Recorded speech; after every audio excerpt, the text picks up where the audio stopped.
дом Руслана Ибрагимова из села Отарчех, Новоульяновка, Бахчисарайского района.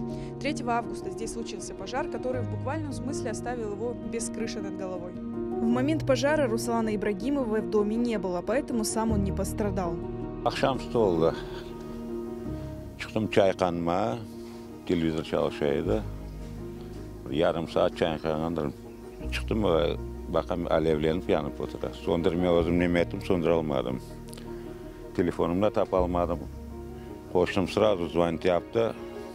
Bekledik пожарный. 1 saatten sonra geldi пожарный. Пламя быстро распространилось по дому, одна из комнат сгорела полностью.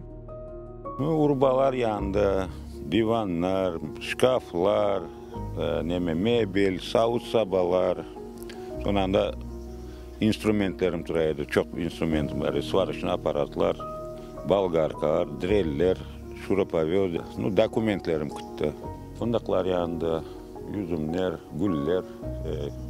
Alev sıcağı bek yaramaydı. Даже пожарник söndürgende где-то от 700 до 800 градусов.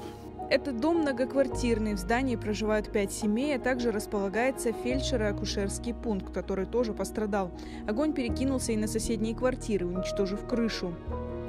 Сгорела полностью вся крыша, потолки, когда тушили пожаром, тоже все рухнуло.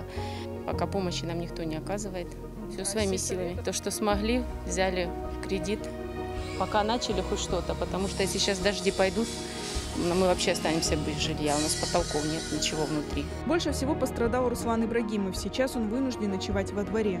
Родственники помогают ему временно обустроить жилье в сарае. На восстановление дома жителям нужны средства, которых у людей нет. Помочь им можно, перечислив средства по реквизитам.